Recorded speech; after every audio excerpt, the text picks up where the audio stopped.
Today is Wednesday, November 2nd, 2022, and it's 9 a.m. and we're here for the Marion County Board of Commissioners weekly board session in the Senator Hearing Room at 555 Court Street Northeast in Salem. And if you would, please stand and join me for the Pledge of Allegiance.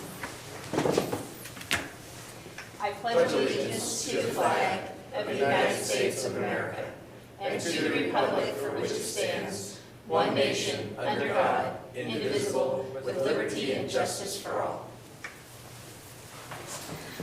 Thank you. We have one individual signed up today for public comment, and that is David Beam. You come over here.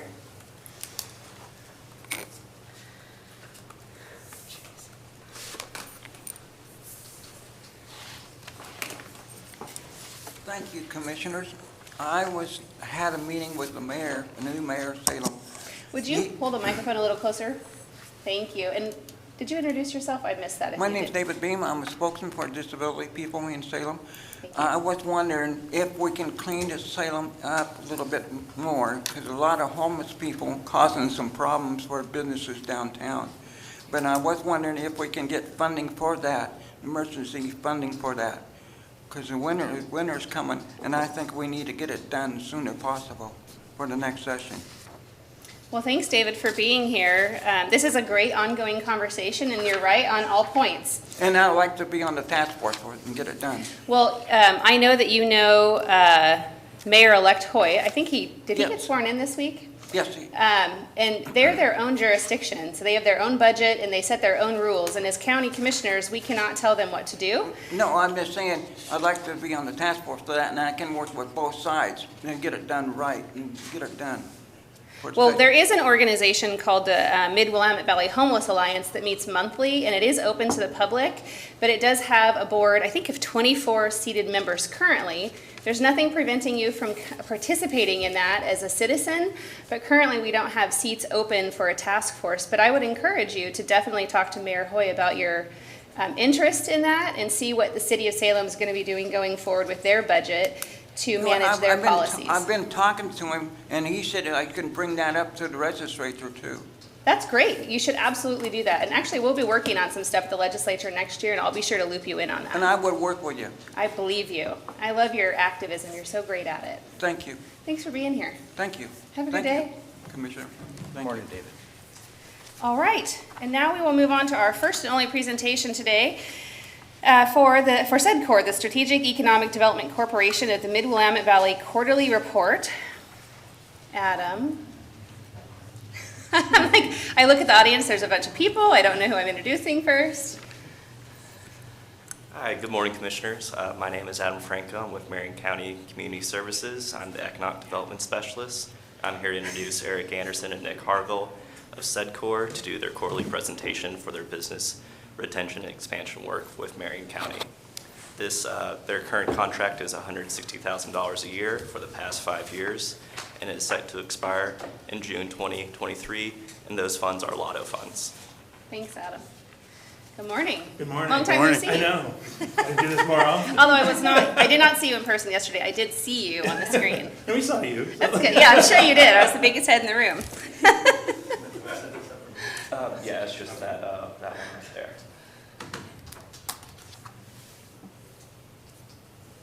Should have brought glasses. Do you want to borrow mine? They're purple. There we go.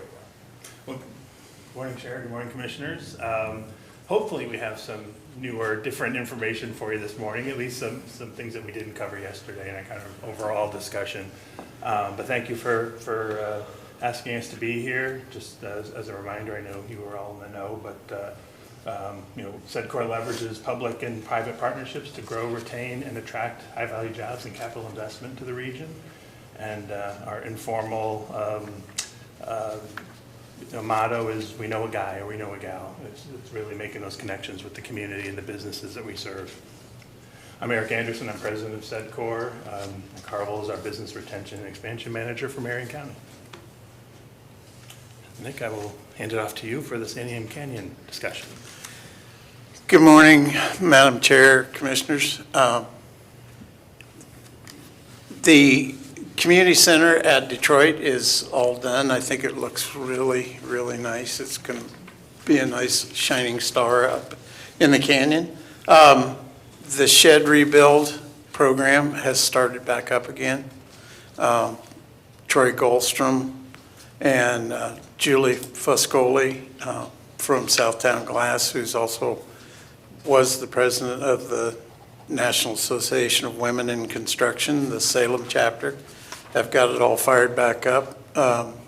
Marvin Shetler from Blazer has been kind enough to help them out with a building that they can do it inside.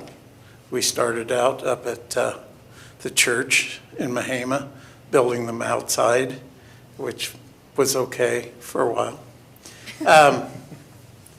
I think it was a good summer. I didn't get to spend much time up at the lake, but I'm sure you guys can tell us about the summer up at the lake. I think it was a good summer, and things are recovering. We do have, I serve on the long-term, St. Anne Canyon Long-Term Recovery Group Board, and we have the funds now to have a construction liaison who can work with the people part-time that still need to build their houses, still need some help getting through the permitting process, even knowing how to get into the process is what I've discovered over the last year or few months. There are people that don't understand what the whole process is, and this person will be able to help them through that process and get them to Brandon, get them the right paperwork and so on. So, because there's over 200 houses yet to build, plus what business we can get attracted up there. And I'd like to help Larry with the dredge spoils. I've been pestering some of my old acquaintances that were out at the coast that have had to deal with this subject in the past, from the Port of Toledo and the Port of Newport. What did they do with their dredge spoils? So trying to help. Madam Chair, Commissioner? not dredge, excavation. Okay. Yeah. Yeah, sorry. That's okay. Well, I was trying to figure out what you were talking about, but now I understand, because we're going to excavate the lake, a portion of the lake. Yeah. Okay, Yeah. I'm on the Quite a same bit of page. Specific tonnage part. that we need to find. Space Yes, for quite a I bit. suggested that we just create Mount Idana. So far, that has not taken off, but I think it's a great suggestion. The good thing is Community Services has a consultant on board that's working on where that's gonna go, so. So good. Yeah. Agreed. Most of PDX is built on dredge excavation soils. Well, no, in that case, it may be dredged out of the Columbia River.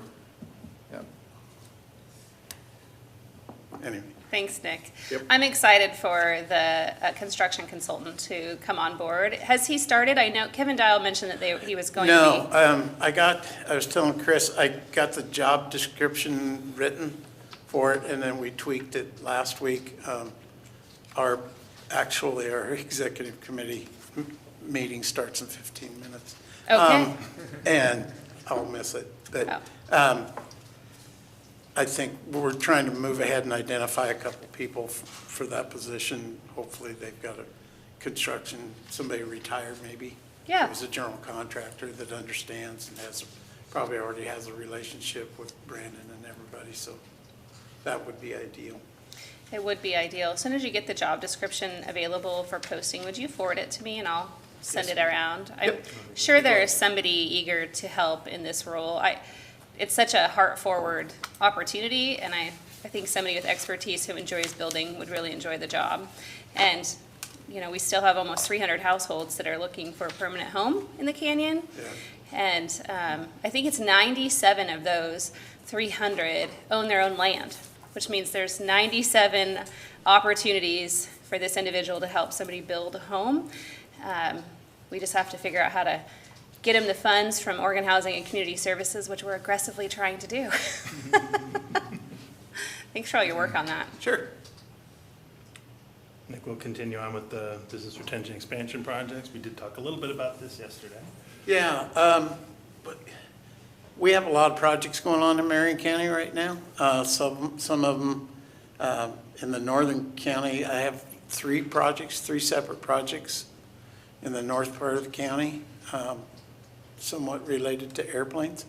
One outside of Aurora, and you couldn't get any further north in Marion County. But almost every community in the county has a company with an expansion. We've got a really nice one going on in Hubbard. There's some in Woodburn. Do It Best is expanding their warehouse facility. I've been around long enough that I've been through 3 general managers at Do It Best, and Tony Lucarelli was there for many, many years and tried to get this expansion done, and here it is 15 years later, and it's getting done. And I'm glad they're getting it done. We have a project in Turner. We have a project in Almsville. Of course, nobody can find enough employees. But I think if we work right with all our partners, this could be some net job gains and some shifting of people around within the county, not losing people or losing businesses. One of the businesses I met with on Monday has been courted by several states. Like I mentioned that in our meeting yesterday. And they really can't grow where they are, but they can have some space off-site that can feed in, and that's what we're working on. I actually, yesterday afternoon after our meeting, hooked them up with a land developer in Donald that can build them their building. Great. So, yeah, there's a lot going on. On a positive note, I met with one of the rural school districts, and a group of companies in that community have gone together, collected the money, and they are willing to build a welding facility at the school. We donated private donations, provided all the equipment a few years ago. And that's moving forward with that school district, Which school district? Mount Angel. Awesome. Yeah. It's great that CTEC has their program. Willamette Academy has their program. It's a matter of capacity. Right. I mean, they can have 18 kids or 36 kids. We need 136 welders. One of the companies I met with on Monday would hire MIG and TIG welders, but they have to be certified aircraft welders, and so we're working on it. That's excellent. Thanks, Nick. And as far as some, recruitment projects go, we talked a little bit yesterday about Dollar General, but that, site work has begun. The numbers still seem to be growing. The contractor is saying it's a 1.1 million square foot building now, probably 500 jobs attached to it. It will include, it's obviously a distribution facility, but will include freezer space, refrigeration space, their own trucking maintenance, and their own dispatch unit here. We actually just reached out to them again this morning because I think the story of what they do to support literacy programs and food banks from a corporate. Eric, can you put the microphone Sure, closer? sorry. Thank you. No problem. From a corporate giving perspective is really impressive too, and we really want that story to get told as we talk about the project. We've been working with one of the developers that has land over at Mill Creek, and they had mentioned a project that they were courting. Nick and I got a chance to meet with the company rep last week, and talked about what types of, obviously they had questions about workforce and other resources that might be available to help them out with their expansion into this area. We'd gone into the conversation thinking it was going to be another distribution facility, but about 40% of the space and 40% of the workforce will be dedicated to manufacturing, and there'll be union manufacturing jobs, so some good salaries there as well. We hope we get to announce that one pretty shortly. But it'll be a nice addition to the area. And as a result of these projects and Do It Best and some other ones, we really have pushed with Chemeketa to take another look at the warehouse and distribution, the training program that they have. It's a certificate program. It was put together pre-COVID, and we decided that it might be best, instead of just launching it, to really bring back the businesses and say, hey, are these actually reflecting your needs, and even some of the new businesses that are coming in. So we're going to be doing 2 of those roundtables with Chemeketa and the Willamette Workforce Partnership, one in the Salem area and one in the Woodburn area.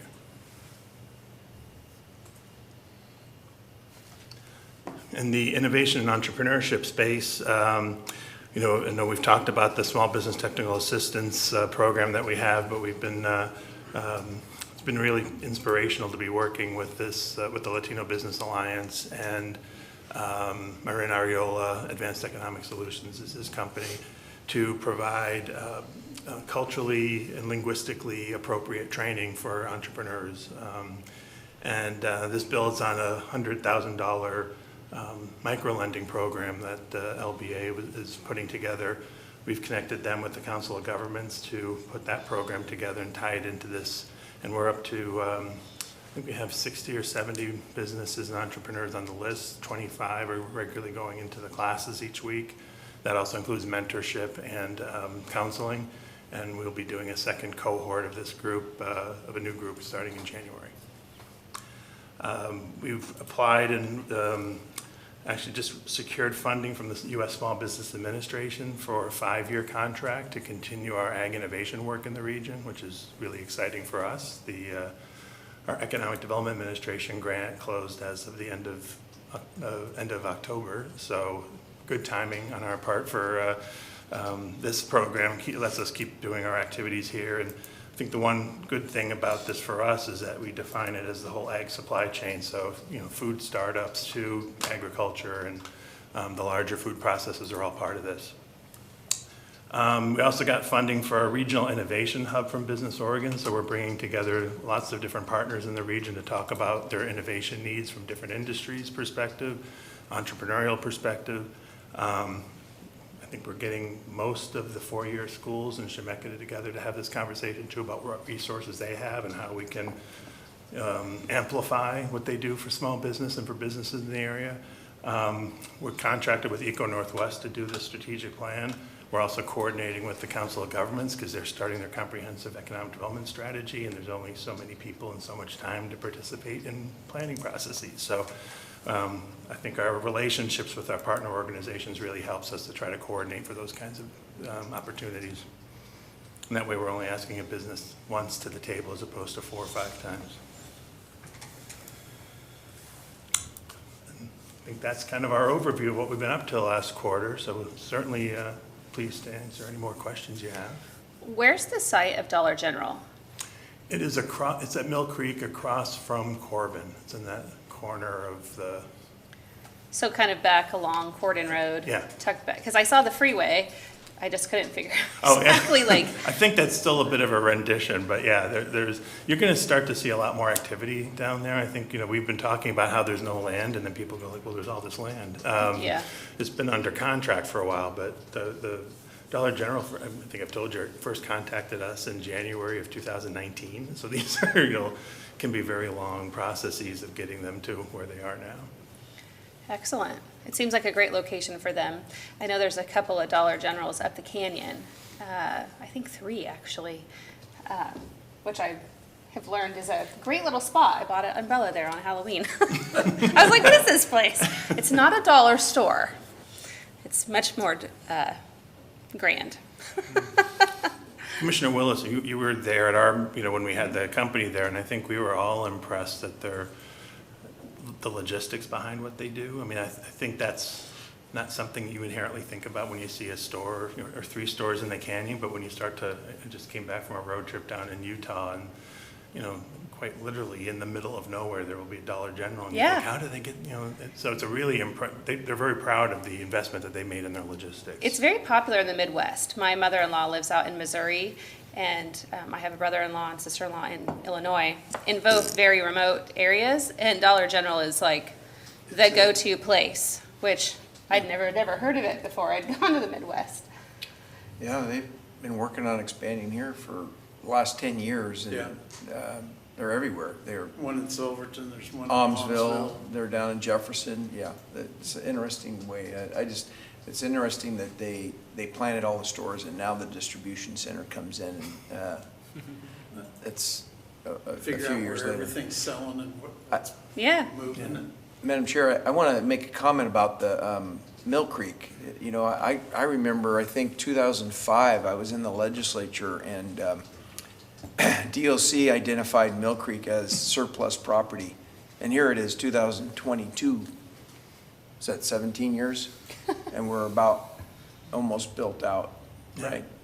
And I know we've been working on with in Kelly's Economic Development Department, working on the Brooks Hopmere area and trying to make that an agricultural, industrial innovation area. And a lot of work goes into these things to make them happen long-term. So 17 years from now, maybe we'll see some really, filling out up in that area as well. But it takes a vision and it takes a long time Sure does. to get these things done. But I think it's important. I think the time that's spent, the investment of time is important because I don't want, as a resident of Marion County, I don't want just any old warehouse and any old company just building here. I think you guys do a really good job of recruiting sustainable companies that are going to be here for many, many years, decades to come, versus, folks that just, we're on a whim, we're going to go build a warehouse, and then it's not successful, and you have all these concrete buildings empty, just hanging out. I mean, you can go to the Portland industrial area and look at that and be like, that's not what we want in Marion County. So I'm really glad that we have good organizations that I think are family friendly, interested in hiring employees and growing families and being a part of the community, as you said, Dollar General. I looked them up yesterday when you were talking about them and actually have a draft email to the Chambers of Commerce to say, hey, this is a company you should talk to, because all of our chambers of Marion County do kind of philanthropic work for kids and to support families, and to have a big corporation that is very forward about that coming into the region is really exciting. When you read their story, the founding gentleman who founded the business with his son, I think had a third grade education and was coming out of the Depression. It's been around since the 50s, so it has a long history in the Midwest and other places. I wasn't familiar with them either. But that's why the literacy in particular is so important to them. That's a very personal story for their founder. So when we first kind of found out who they were and started to hear their story, we did put a call into the Mid-Willamette Literacy Center and just said, just be prepared. We're going to make making some introductions for you, because That's awesome. to get them in the loop Yeah. for their resources also. Yeah, And that's programs excellent. like Good 360 will benefit from having people like this here. Yeah, that's a great program. Good 360. And Commissioner Cameron's comments about Mill Creek, I think one of the long-term aspect of that, and this is somewhat similar to the Brooks Hopmere planning strategy, is to look at the needs of the businesses before you're courting them. So when it comes to the infrastructure that's required, when it comes to the transportation access, and that's why, to a degree, Mill Creek took so long just to get it ready to market. But once, for us to be able to say to a company, particularly one that may not be familiar with how this came together, that we've had several conversations where we had to keep telling people, no, the wetlands have been taken care of. There's for the whole park, it's right here. That kind of advanced work, which does take, a lot of public engagement, a lot of funding, state resources at the table. But in the long run, to be able to tell, someone that you can give them that certainty in the process for investment is a really big deal. Yeah, well, thank you so much for the work that you do. Marion County's lucky to have you. Amen. All right, well, do you have anything to add, Commissioner Willis? The only thought I had was when you were talking about Dollar General and the logistics. We talk a lot about Amazon and their logistics, but there's sort of a logistics revolution happening across the country. Yeah. Lots of different companies, and even here locally with those rail hubs they're trying to create, the one near Woodburn and the one near Millersburg. There's an opportunity to really revolutionize logistics in this area. So I think that's an exciting area of innovation. And it'll be good to have a company that has some expertise in that around. Well, and, yeah, I appreciate your comment, Commissioner, because I think the other thing we always need to be aware of and mindful of is that they're not all necessarily big national, international companies. So, I point out a company like Northwest Distribution here, which I forgot what the percentage is, but a vast majority of wine club, for the, the wineries, they do the packaging and shipping of those. And delivery systems for wineries in this region. So when you start talking about supply chains and how we look at an industry, a small independent family-owned distribution facility like that reverberates through the industry as well. So we're always sure to be talking to those folks as we have these conversations about their needs and their training needs and workforce challenges. So it's because it is a very diverse group of industries that we're working with. That's wonderful. Great, thank you, Nick. And the intermodal here in the county just had a big announcement. That's what I was, A week ago. can you talk about that a little bit? I can. Okay. But Well, if they made had a big announcement, how come we significant can't talk leap about it? forward. I Yeah. know. It wasn't a big announcement if we can't hear it? What? I don't know enough about it to. Oh, okay. He's not the I don't expert on know the subject. Enough of the details to be informative. Kelly, do you know the details? I do not. Okay. Okay. Well, we'll look into it, and then we'll bring it back to the public in the future to share the message, because I also do not know what you're talking about, but I would love to learn. I do know the details that we have nothing to do, other than we have an agreement on the road improvements that they need to make, but actually I think I Yep. sent it to you. Public Works said, we don't have any jurisdiction over the land use because it's a railroad, it's a federal issue, so we it's amazing how they are a whole nother country, the railroads. Yeah, the railroad system is definitely, they're like their own planet.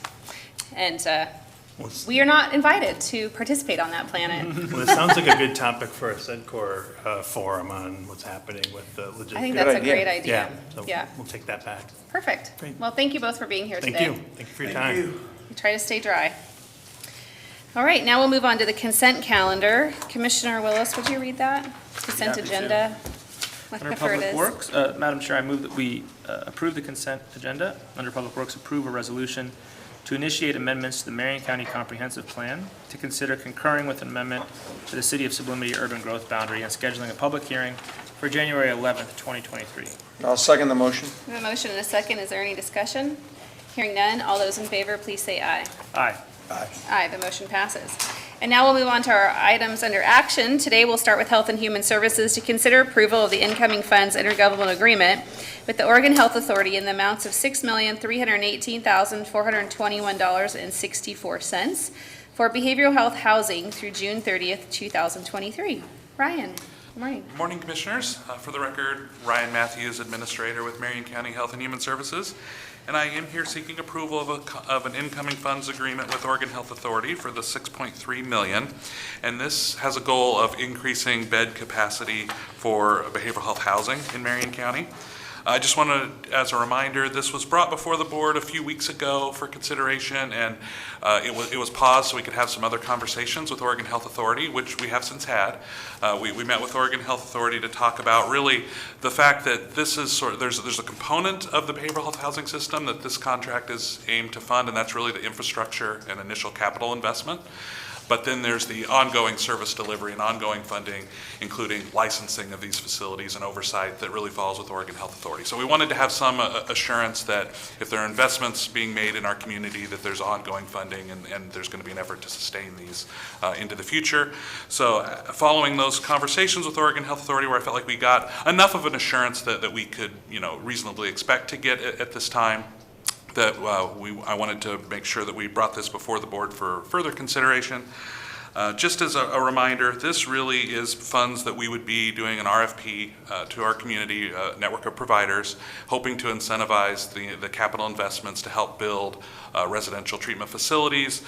We worked with our programs in terms of identifying some of the gaps, and some of the ones that we're hoping to receive proposals on are things such as skilled nursing facilities. So we have residential treatment homes that would then have a skilled nursing component to it in order to support older adults adults and more medically complex individuals who are also suffering with severe and persistent mental illness. Those are a population that are often really hard for us to place because of the dual need there. Another example would be that currently the residential system for behavioral health and for those with intellectual and developmental disabilities are basically funded through two separate paths, and they don't necessarily intersect.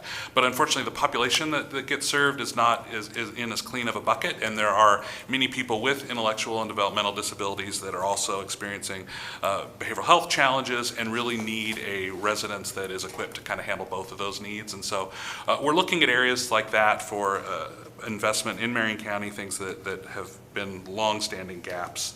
It also helps to pay for a housing navigator position, which we are hiring, or we actually have just recently hired, and some barrier removal funds for people experiencing mental illness, things like rental assistance, and whatever other barriers that they have towards obtaining consistent and stable housing. And I guess I don't know if there's any other questions I might be able to ask or answer. I do have some questions, but Commissioner, do you have any questions? No questions, but I'll probably have comments before we. Okay. I'm in the same boat. Great. Some comments. So on page 22 of the application is the Exhibit D, which looks like the process of how we're going to potentially spend this if this is approved today. And my question is, some of this is investments in employees, like you talked about the housing coordinator. And is this biennial funding, or is this? This is one-time funding, and they kind of put it in a separate agreement because I think there's an understanding that it's not, the timing of getting these monies out and getting these things developed are not going to sync up to a biennium, so they're supposed to give us a longer lead time and cushion to get these spent. So what is your plan then to be able to continue to sustainably support the positions?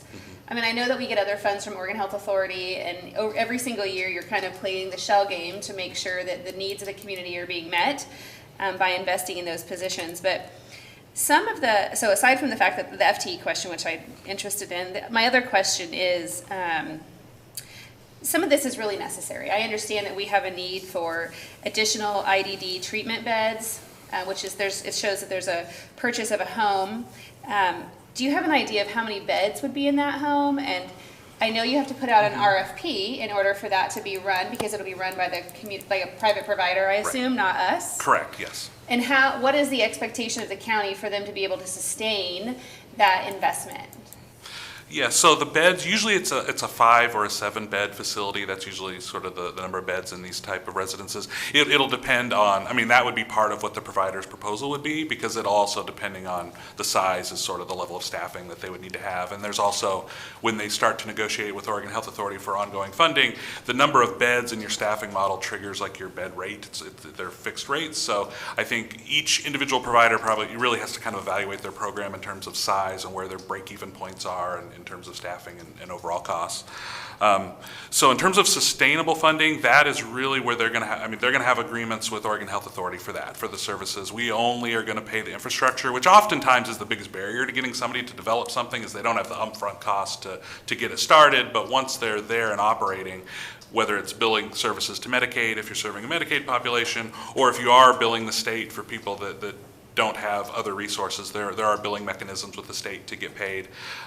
Those are things, usually our provider network is pretty adept at, they've gone through that before. You know, there are other homes and other residences that they would operate, and so there's a licensing process that goes with Oregon Health Authority, and then there's the billing component based on who you're taking in. So I think that is one of the things we're going to be requesting in the proposal, is that sort of like, what is their plan for how they seek to sustain funding. We're going to an RFP, so we don't necessarily, what we put in our plan there in that exhibit is an example, sort of like a menu buffet of like, well, we could do any of these things. We also kind of know we're probably not going to do all of those things, but that's kind of the spectrum of what we're looking at. And it's going to be totally dependent on what our community is willing to stand up and invest in and staff. As you mentioned, it's not going to be Marion County that's going to purchase these homes, renovate them, staff them, and operate them. So we have to work with our partners to see what they're willing to do. And then ultimately it'll come back to, is what our partner providers are willing to provide something that we see as a need, and those proposals, after we evaluate them, will be brought to the Board of Commissioners for evaluation and consideration before we would enter into any contracts, ongoing. So there'll be future discussions as we kind of know what's available to us, but right now, what our plan was with OHA, what we submitted was, we really wanted to have a broad spectrum because we wanted everything to be open to us. We didn't want to close any doors. Yeah. But it's going to be somewhat dependent on external forces in terms of what they're willing to invest. Okay.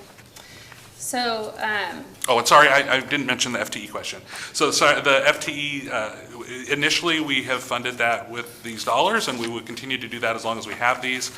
We do have other behavioral health funding, and so like anything else, you have to kind of prioritize where we use resources. I think stable housing for this population is of huge importance, so I would see this being something that we would prioritize in terms of future dollars that we would allocate towards this position to maintain it. So our intention is this is a long-term position. But, from year to year with budget, we always have to look at, the ups and downs and what may be coming. okay.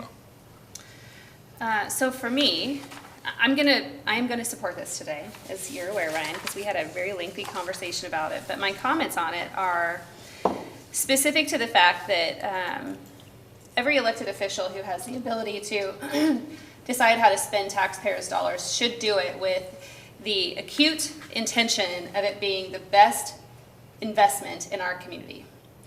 And I don't believe that the Oregon Health Authority is doing their job at all. I believe they're completely failing the citizens of Oregon, and specifically the most vulnerable populations of Oregon. I'm frustrated with the way that they have taken their budget and kind of piecemealed it out into these one-time allocations as if counties are down here just vying to do their jobs for them. And that's just not the reality. My reality is, I'm thrilled to be able to say yes today to move forward to the RFP process and to see what our community partners can do. But stating on the record that when those RFPs come in, if those partners cannot prove that they have a sustainable funding source and a healthy relationship with the Oregon Health Authority, that I won't support the allocation of these funds and potentially will ask to send them back to the Oregon Health Authority for them to continue to figure out how to do their job. As we've seen in the press and that we've been kind of beating the drum of for a while, our citizens are begging for help. David Beam was just here earlier today talking about the homeless crisis. D.A. Clarkson literally sent me a message this morning of an article that's in Willamette Week of an individual who was shoved out of the state hospital, and things didn't go well for him. This isn't going to solve that problem, and I know that there are members of our public that are frustrated that we didn't accept these dollars a few weeks ago because they don't fully understand the system. And I'm still getting up to speed on the system, but I have enough of awareness at this point to say these dollars are needed. They're needed at the state level, and the state needs to partner with local partners, but not try to force it on the county for us to do their job. So I don't want the public to think that today when we say yes to this, that we're just going to move these dollars into the community. There's an expectation from myself as a commissioner that our partners are very diligent about their application and how funds will be brought together for a very long time to invest, but also to know that the state doesn't always follow through on their commitments. And we are very aware of their turning their backs on us when they've made a promise. And that concerns me for private organizations who can't just go get a bank loan to be able to fund their projects. And I don't want to see empty buildings across Marion County that were intended to house vulnerable individuals. So I'm going to say yes today with my butt. So thank you for accommodating the time that you have spent with me and the education that you've provided and the work that you're going to do on this going forward, because it's not going to be a little amount, it's going to be a great amount. Thank you, and I totally understand the concerns you just raised, and I agree with you. And this is not going to solve the problem that you just described for that individual. It's really unfortunate that we have multiple emergencies seemingly happening at the same time, and I think these dollars are getting linked to solve a problem that really they're never intended to solve, and they're not going to solve. I mean, there's still people that require hospital level of care in our community and really can't safely be served in these other settings. And so hopefully, there's some remedy coming to make some changes to make that happen in the future. Thanks, Ryan. Commissioner Willis. that's the main point I want to make, and I'm glad we put a pause on this contract, because I thought that OHA Administrator Allen was irresponsible when he suggested this money was somehow going to solve the mismanagement, OHA's mismanagement of the state hospital. This money will not solve OHA's mismanagement of the state hospital, and it's super important that everybody understand that. The state of Oregon has the largest biennial budget it has ever had in the history of the state. And so the idea that they don't have the resources to make the state hospital functional is a total fantasy. They have the resources, they don't have the will. And while I think some of these services will be good for our community if we're able to partner with folks, nursing services for aging population. Like, I'm not against that, I'm for that, IDD, behavioral health residential treatment home. I think that's a great idea. So there's a lot of these things that I think we can use this money for that will help our community. What we cannot do is we can't solve the mismanagement of the state hospital. The state hospital has to be fixed. And I think to Commissioner Bethel's point, if the state tomorrow came to us and said, hey, that $6 million that we wanted to give you, we actually need that to fix the state hospital, and if you give us that money, we'll make sure that folks who are seriously mentally ill are not being released onto your streets and won't be sitting in your jail not getting treatment, and actually will be getting good treatment in a good, secure facility, I would tomorrow give this money back to the state to help them fix the state hospital, because we do not have the expertise or the ability or the resources to fix OHA's mismanagement of the state hospital. The state has to fix that problem, and until they fix that problem, we're going to continue to have very sick people harming themselves and others in our community. And that's the bottom line. So I'm glad that we put a pause on this. I'm glad we had this conversation, because the only people who can fix the state hospital is the state of Oregon. And I'm happy to support them fixing that in whatever way we can. But I just want to make it super clear that while this money will do good things, it will not solve that problem. And until that problem is solved, we're going to continue to have dangerous situations in our communities, and it's really a shame. Maybe the Oregon State Hospital can apply for our RFP. You know what? You know who to call over there and encourage them to do so. That's right. Commissioner Cameron? This is I think I blew this up 3 weeks ago. Yeah. And Ryan, I really appreciate all the work you've put into it and the meetings you set up so that we could slow this thing down. But I think everything's been said. This is not connected to the mismanagement of the Oregon State Hospital. However, it is connected to the state neglecting their duties to take care of things. And I do appreciate that that we're going to have this funding, and I think you're right, Madam Chair, in the fact that it's really important that we have sustainability. And I wrote down justice reinvestment, a bill that we passed in 2013 to help with recidivism and reduce prison population. And every year we have to go over there and re-educate people as to what happened. In this case, it'll be 10 years ago, this coming session, to fund these programs that were good programs that help people. And this is going to be another one of those cases that we're going to have to go over there and say, where's the funding going to come from to support these facilities and these operations that we're putting up today? And I guess I'm thankful that we're here in Marion County, right down the street from the Capitol, and we can go over there and educate people.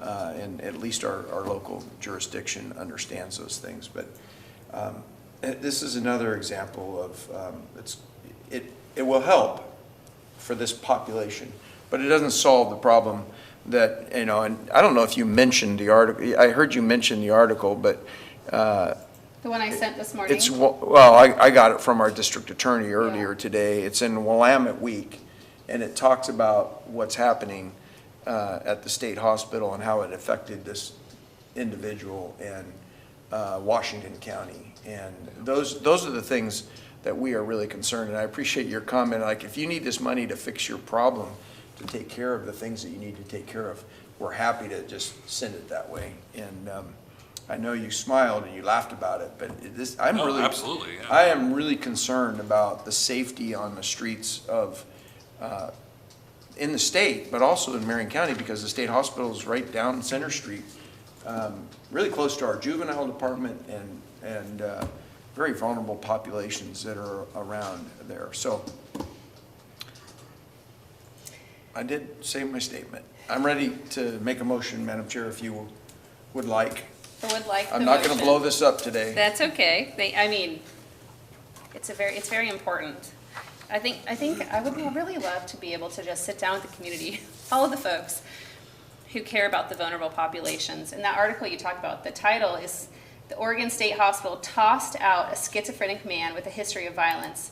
In a Bellwether Case, a Court Decided His Fate." The state says he no longer needs to be hospitalized, and of course the county disagrees.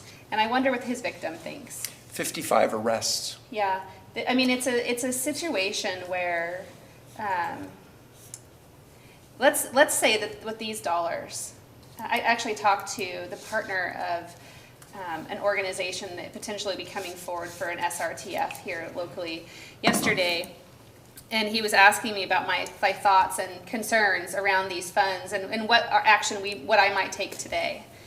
And I let him know that there's so much risk and liability to organizations to house folks who are critically mentally ill outside of a secure space because of the dangers that not only do they provide to themselves, but what they provide to the public. There was just an audit done of the Oregon State Hospital by OSHA, and I encourage everybody to read that article.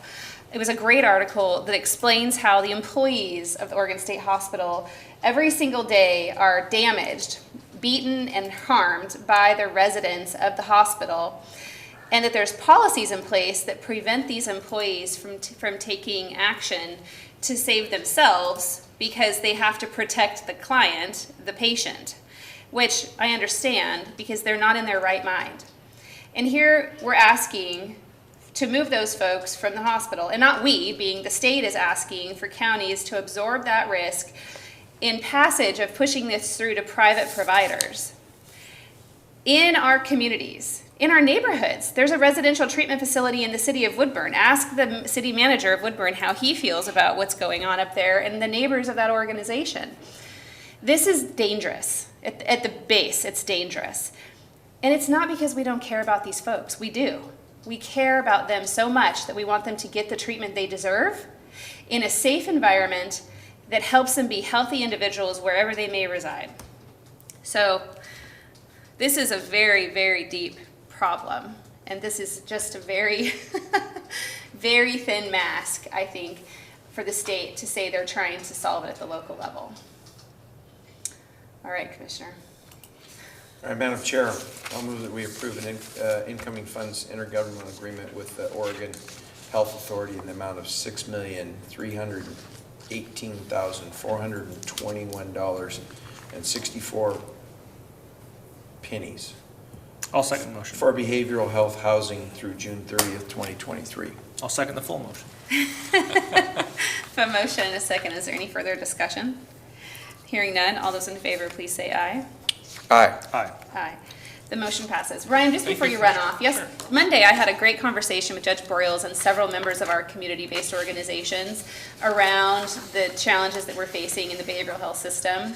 And one of the topics that came up is that I think and I may have misunderstood, so correct me if I'm wrong, but there's a rule that governs how evaluations of individuals in behavioral health are treated in the Oregon State Hospital or SRTFs or other facilities. But that evaluation does not include a clear systems approach to individuals who have mental health issues and addiction issues. And so the addiction component is completely missed when folks are receiving treatment for their mental health, and that becomes one of the greatest barriers that we're dealing with in our community today. Is that right? Yeah, I mean, as much as we know that people have co-occurring issues and they need to be treated equally, there really still are siloed systems for like mental health and diagnosis, and then addictions and diagnosis, and different providers that kind of serve in each of those buckets. And I think that, but yes, so that does cause challenges when you're on the mental health side, but the substance use disorder is not being treated, dealt with, referred to correctly for the right resources, and people end up in a situation where both needs aren't being met. I mean, those are challenges we face for sure. Okay. Yeah. Well, I hope to work towards a solution for that with our legislative body in 2023, and I welcome anybody's participation in this conversation, because I think you have to treat the whole person and all of their concerns together in a systems approach versus trying to silo them out and then hope that one meets the other halfway down the road. I don't think that makes sense at all. Yeah, and a lot of it's driven by funding. The state funding is very siloed. There's mental health service elements, there's substance use service elements, and different criteria for both, and so which funds can pay for which services. I think we've done a little bit better of a job in Medicaid because coordinated care organizations can kind of blend their funding a bit around the person. So again, then it also comes down to what resources do they have. Now, people coming out of the state hospital tend to not have any resources. They have to get signed up for Medicaid later. So yeah, you do have a lot of siloed and bucketed funding, and if we could get a little bit more flexible and creative in how we see individuals and the services they need, I think that could go a long ways to help people. Would you be willing to talk to Cheryl Ramirez about her group kind of discussing this and seeing if they want to punt something through AOC? Through AOC MHP, sure. That would be great. Thank you. Thanks for being here today. Thank you, appreciate it. Thanks. All right, and now we'll move on to our second and final action of the day under Public Works to consider approval of amendment number 1 to the purchase order with Les Schwab Tire Center to add $500,000 for a new contract total of $600,000 for the purchase of tires and related services through April 13th, 2026. Good morning, Dennis. Good morning, Commissioners. For the record, Dennis Mansfield, Deputy Director for Public Works. The exciting topic of tires today. Les Schwab. Tires are important for safety. They absolutely are. Les Schwab is our primary tire vendor. At any given weekday, we have about 1,000 tires rolling on Marion County roads, so a lot of tires are out there for us. At the beginning of this fiscal year, we put a purchase order together for about $100,000. We were looking at historical costs, and actually last fiscal year, we actually spent right at that $100,000 with Les Schwab. And so, as you imagine, tires are a bit critical to keep us rolling, so we didn't want to wait until the end of the fiscal year to see if we're going to spend that $100,000 threshold. We are forecasting to spend about $125,000 to $150,000 this year. So what we have in front of you is an amendment based off the state price agreement that goes through April 13, 2026, to just add $500,000 to that through that time period.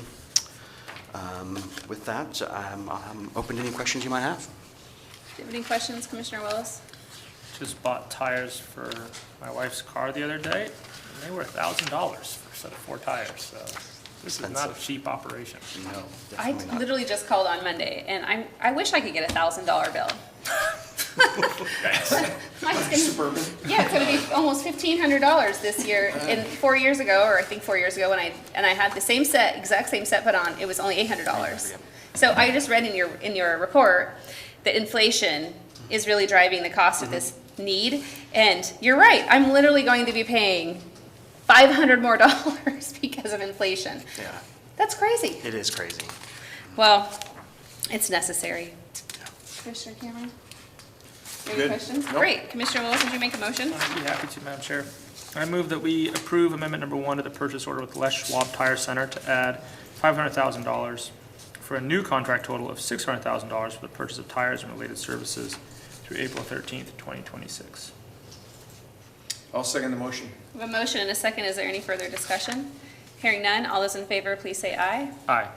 Aye. Aye, the motion passes. Thanks, Dennis. Thanks, Have a good Commissioners. day. You too. Good to see you, Dennis. All right, that is our last item on the agenda today. Is there anything for the official record from you, Commissioner Willis? No, I feel like I got most of my comments out during board session today. Great. Commissioner Cameron? Well, let's see, is there some good news? What's the good news? Come on. Come on. I think I think Chad, Thanksgiving's almost here. I'm very excited about I that. think Chad got us scheduled for a canyon meeting. That's right, there's follow up a with more. forum coming up in like a week, right? Well, there's something this weekend that I have no idea. It's Marion County at Detroit Community Center. I'm not gonna be there. Yeah. It's no. It's not on my calendar, but I this heard is- about it.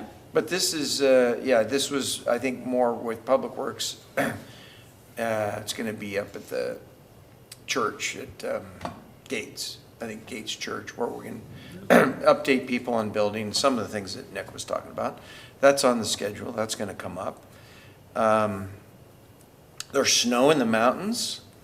There we go. You know, yeah, so there's some good things that are happening.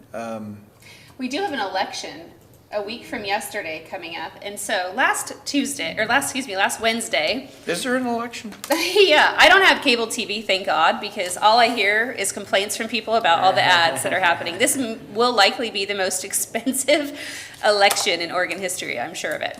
But the clerk came down and sat in the audience, and I did not pick up on his cue of wanting to get on the microphone.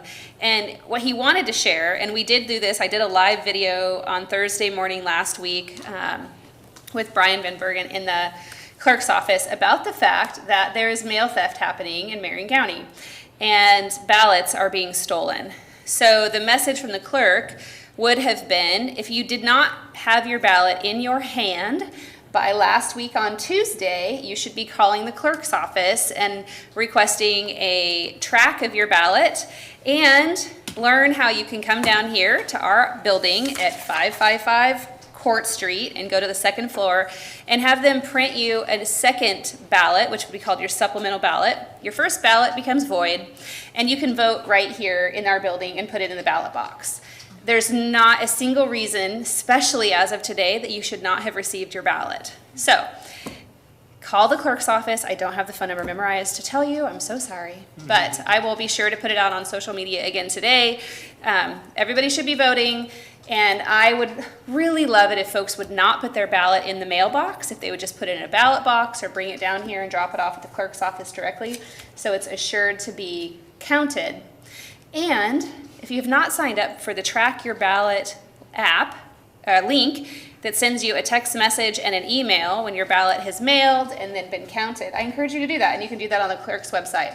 You just click a button, fill in your information, and then you know exactly what's happening with your ballot, and you're taking control of your vote. Good job. All right. That was a great So public vote, service vote, announcement. vote. Vote, vote, vote. And with that, our meeting is adjourned. Have a good day.